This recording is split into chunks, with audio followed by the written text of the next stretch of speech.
7 things I've learned on YouTube with only 400 subscribers. Number one, it's okay if you don't know where to start. Just start. It's true. We've been reading it all over social media right now. Just start, post content, and go with the flow. True. If you don't start somewhere, you won't have a destination. We keep doing research. We're looking at other videos. We're trying to compare ourselves to these folks, and we're not. You are who you are, and I am who I am. Our content will always be different. We can use those for forms of inspiration. However, at the end of the day, if someone is clicking on your channel, they're looking for what you bring to the table authentically. You're gonna fall a few times until you figure out what your niche is, and once you do, you'll be on your way. Number two, slow down. And I say that and take my own advice because as I am in the journey of learning YouTube myself, I keep doing things and I'm like, okay, I gotta post, I gotta do this, do this, do this. Not like really taking in what I'm doing, why I'm doing it. And so like we're watching all of these content creators who've been doing them for years, trying to kind of get a sense of what that we can mimic in our own ways, but like they've been going through it for years and I just started. Like I have a few videos that's not serious videos on YouTube and consider I can sit here now today and say it's not serious content. And I came to this conclusion when I realized that how I show up in front of you guys determines what I want to be seen as. So now that has me thinking I have to rebrand. I want a particular look for myself. And so in doing so, I have to be very precise and concise about what it is that I'm posting on YouTube. So yes, post, but also have a clear understanding or try to have a clear understanding of what messages you're trying to convey. And for myself, I'm still trying to navigate through that, but I do know that these conversations inspire me and I definitely plan to do more things of that nature in the future for myself. Another part of number 2 of slowing down is being present. And I think that in this process of growth and learning, there's so much that YouTube brings to the forefront of just changing the person that we are.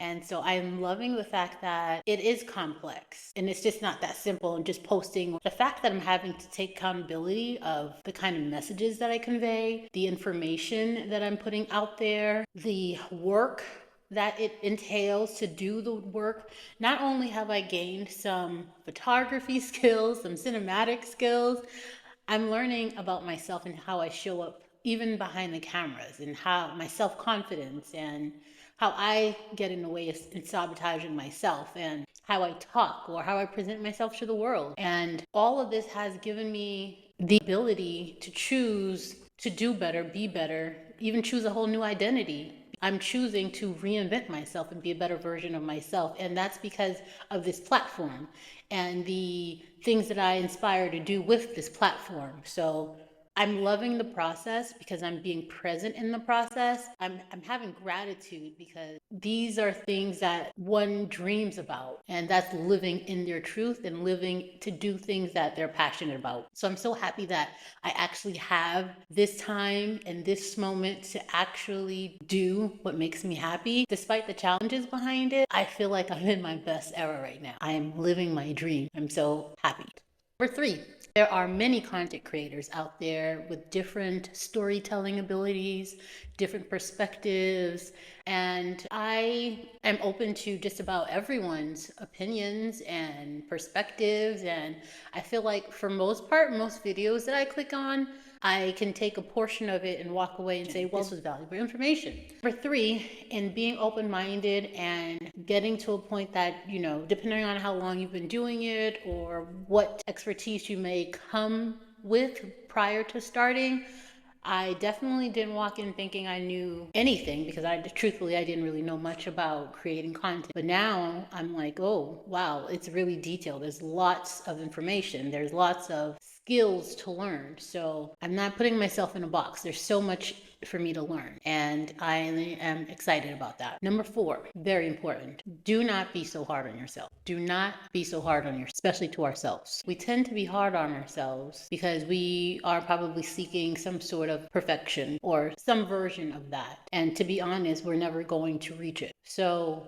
like I mentioned earlier about being present, when you can accept yourself and be happy with what you produce and what you're and the journey behind it all, It gives you self-satisfaction, making you realize this moment is magical. You are doing what you set out to do. I think we ought to give ourselves more grace than we do, because we're actually putting ourselves out there in front of millions of people, and we're bringing ourselves in front of possible judgment and criticism, but yet we're doing it out of the desire and passion of wanting to do what makes us happy. So don't be so hard on yourself. You're already living your best life. Just enjoy it and block all the negativity. Block all the negativity. I don't see it. I don't hear it. Live your life. Live your life. Number 5, do not sabotage yourself out of your future successes. You know what you're capable of doing. You know what that voice inside your head is telling you. Is it good? Is it bad? Is it serving you? You choose the voice that is going to lead you to where you want to be. If it's positive, if it's going to bring you success, then follow it. But if it's negative and it's telling you don't do this, that's something to consider and understand the whys behind that. And I think for the most part, a lot of us tend to hear that voice and then we believe it. So it's also a mindset change. And once you get to the point of life and you realize that a lot of what's keeping me behind or back is my mindset. And so when you decide to adopt a new mindset change, you'll see a new version of you and you'll be much happier with that version of you. Trust me, I'm living it right now. Lastly, number 6, and this is the best one that I have for you. It's okay to make whack videos. It's okay, because in doing so, you're growing. You're going to grow. You're going to progress. You're going to become better. And so this is just the starter point. We all can look through our, videos of transformation, etc., and see the moments of, oh my gosh, I can't believe I look like this. And then once you transform, you're like, oh, I did not realize. Yeah. I say this to say that your starter videos, your whack videos, will only make you better. And till this day, I go back and look at my old videos and I'm like, what was I thinking? It's okay. I put myself out there. I really talked myself into not caring what people think and just becoming the person that I want to be. And I'm developing into that person or that idea that I'd like to have. Keep making your videos and enjoy the moment while you're doing so. And I hope to see you in your creativeness. Click and subscribe and comment. And if you liked what you saw today, please come back for more.